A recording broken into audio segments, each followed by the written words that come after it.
Hi, and welcome again to another one of our Captain's Tables interviews. And this time we're focusing very much on some of the challenges we're seeing around the talent and technology space that's impacting the maritime section.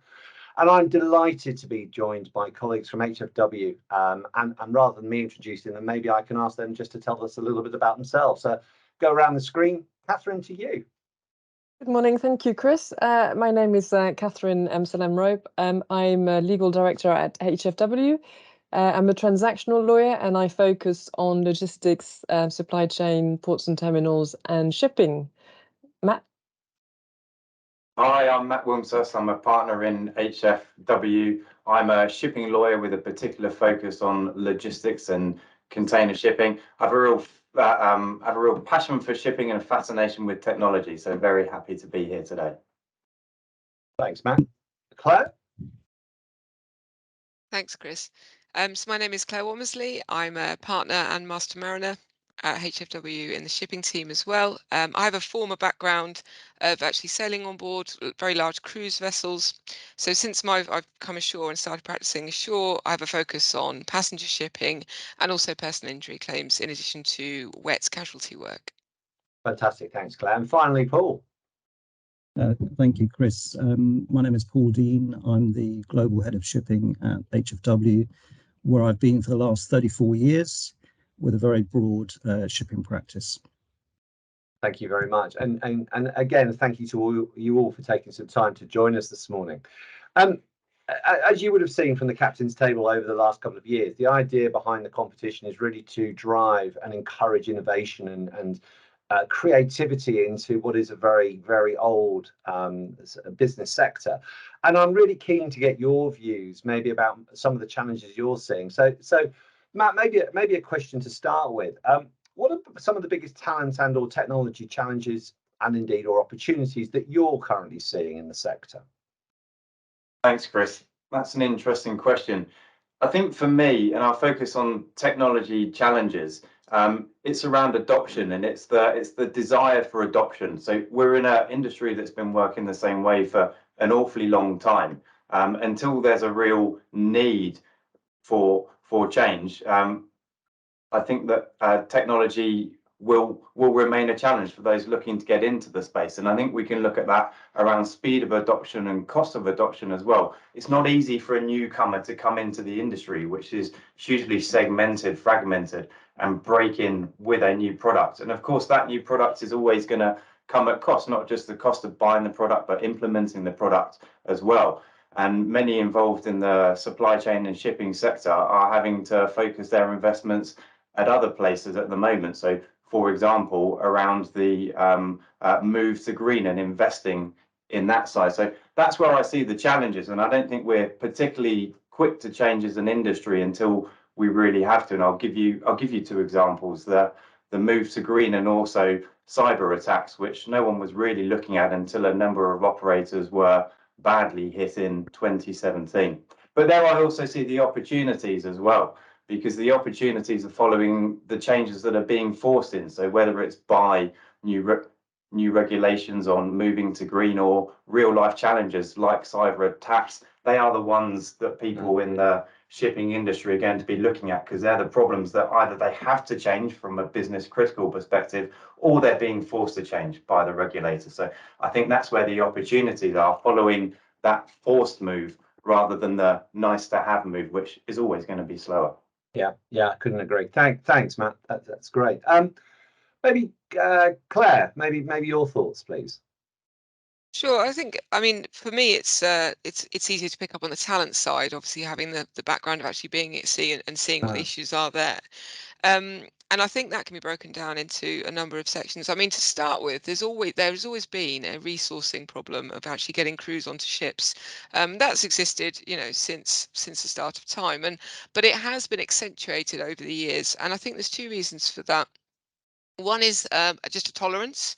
Whereas back in the day, people were quite happy to go to sea for sort of 12 months, say goodbye to their families, never see them again. or at least not seen them for a while. That has changed, and people are, we talk a lot about Gen X, Gen Z, and whatever alphabet number we've got up to, or alphabet letter we've got up to now, but that has changed, and that people aren't willing to go to sea for such longer periods. So shipping companies have responded to that, and they've increased their rotation periods, but that means that you need more people to be able to rotate. So that's a difficulty. Retaining people, retaining them particularly at senior levels, is a real issue in the shipping industry. And we've had meetings recently where in the UK they've been looking at the SMART funding programme, which traditionally just supported cadets, so up to training as an officer of the watch. And what we're looking at now is supporting them even further to the higher ranks, because that's the issue, is that people just aren't staying at sea after they're qualified. And then when you look at actually even the numbers on board, I think the pandemic brought it into much sharper focus, because, there were these horrible news stories about crew members who couldn't get home, crew members that were left on board for long periods of time, different ports of the world, particularly for ships on a tramping service, that just wouldn't allow crew changes. So that was a real difficulty. And then turning to the people that you do have on board, Matt's mentioned the shift in technology, and technology has been a real challenge for ship crewing as well, because vessels are becoming increasingly automated. And two very real examples of that are the issues that we had with ECDIS, when the ECDIS requirements came in under SOLAS, and the bridge officers had to have type approved training, so you could no longer move crew between different ships because different ships had different ECDIS equipment on board. Right. And now we're seeing it in the engine room, where we've got all the different fuel supply that the vessels are using, and some hybrid vessels as well. And when I was at sea, you were sort of scrambling around looking for people with a steam ticket. Now you're scrambling around looking for people who can actually work with the new hybrid fuel systems, and the type approved training for that is playing catch up. So those are the types of issues that we're seeing, and it really links to the technology that's coming on board as well. Thank you. Yeah, look, that point, a couple of really interesting points you make around the attraction and the retention of people coming into the sector to work on the vessels. It's a comment that others have reflected on, in particular this year, because there have been some horror stories, and I think one of the challenges is to work out what does the future look like for people, and that in itself has huge ramifications on the crewing models and the numbers and everything that goes with it. Absolutely. Catherine, your thoughts, please. Yeah, thank you. I mean, just like Matt, I think that the issue I would say is around collaboration. In supply chain, there's hundreds of participants involved in any shipment, and I think to make best use of the smart technology that's out there, and there's a lot out there, it requires I think collaboration between all the different participants, and I think that's been sort of a hurdle to make best use of that technology. So you need connectivity anyway, which is in itself a challenge, but you need also that collaboration. So I think that's been a challenge, and until we can get more collaboration amongst the various participants, the efficiencies that the smart technology can deliver on vessels and at ports and terminals is going to be of limited use. That's one thing. And I think also, I mean, in order to, again, make use of that technology, you need to agree, about the sharing of data. So I think there's a lot of work that needs to be done around how we're going to share that data, who owns that data. I don't think there's clarity. So that's a challenge and a bit of a legal headache around that. And as Matt was saying, there's this adoption issue. I think, obviously, if we can use for instance, the digitalization in terms of how we exchange documents, because again, there's loads of documents being exchanged in shipping, and if we can use platforms that enable, exchanges of the documentation using digital means, it will help. And obviously, there's lots of platforms out there, but there's not one uniform platform, so it makes it a bit more difficult. And I think, whilst there's great, again, tools out there, there's a fear. In terms of cybersecurity, as Matt mentioned, I think that's a big issue, and obviously the lack of uniform legislative framework that exists at the moment. So loads of opportunities. I agree with Matt, but also a few challenges: data, regulatory, and security. I think is a big challenge as well. So cybersecurity. Yeah, and that's in itself is quite interesting, isn't it? If you start thinking about the journey that the sector seems to be taking in certain parts of the world around smart ports. And if we're starting to share data between vessels and shore-based operators, what does that mean in terms of cybersecurity and access to data and privilege and everything else? So, yeah, really interesting points. Paul, I wonder, rather than and very welcome your views on the conversation around talent technology. I'm particularly interested, for the last 4 years since we started the Captain's Table, HFW have been a fantastic supporter. And I'm really curious and interested to know why you feel that support is so beneficial from an HFW perspective, and what the interest was for you in the first instance for the Captain's Table. And I think it's interesting. Matt said that it's an industry that's been around for a long time, and it has been. And indeed, 2023, Captain's Table 2023, also corresponds to HFW being around for 140 years. And throughout those 140 years, we've supported our clients through innovation, technological advances, and all the time tried to think of what the legal consequences would be. And it seems to me that the Captain's Table very much aligns with what we've tried to do throughout our own history. But also, I think what's important from our perspective is that innovators really need legal support when they start out. There are lots of traps for the unwary. And this year, we've changed our sponsorship. So not only does the winner get a significant amount of legal support from us, but every finalist as well does as well. So I think for all those reasons, we're great fans of the Captain's Table and what it stands for, and I think it's incredibly exciting. Thank you, and it's great to have the support. I think we are definitely seeing the competition going from strength to strength, and if we look at the global applicants we've had for this year's competition, I mean, we really are reaching the four corners of the globe, and it sets up for a fascinating finals in January.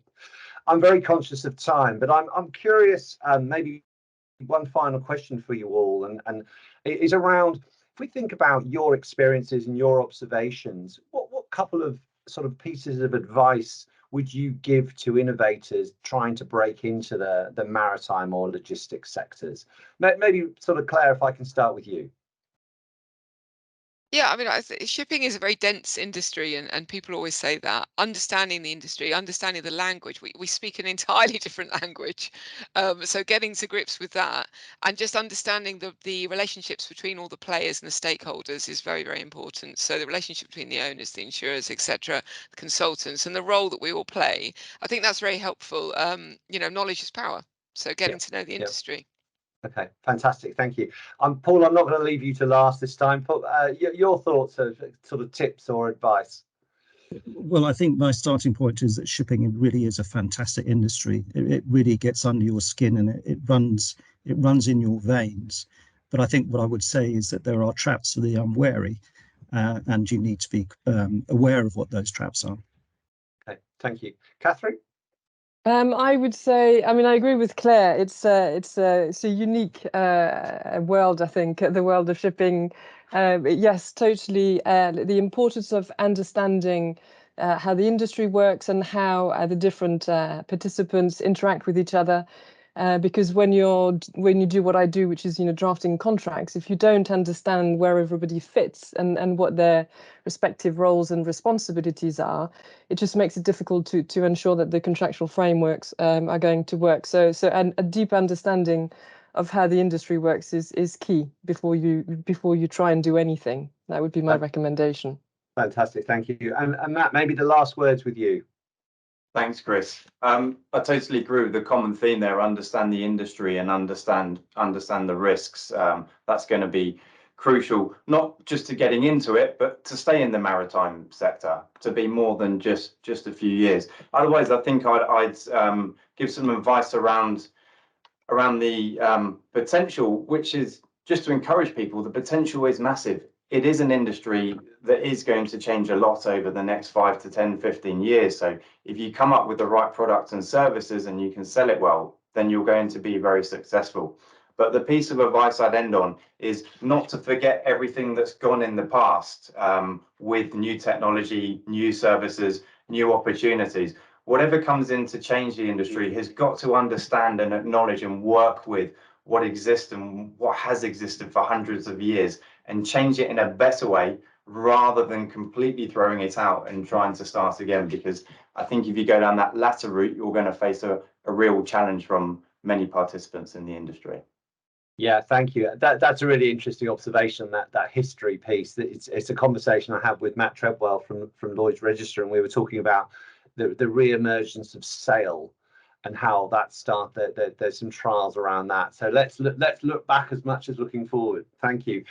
Look, Catherine, Paul, Claire, Matt, thank you again very much for your time. It's been a really interesting conversation. As always, we could spend a lot longer talking about it. And to HFW as a whole, thank you for being a fantastic sponsor throughout the life of the Captain's Table so far, and very much looking forward to working with you as we move into the future. Have a great weekend, everybody. Thank you very much. Thank you. Thank you. Thank you very much. Thanks, Chris.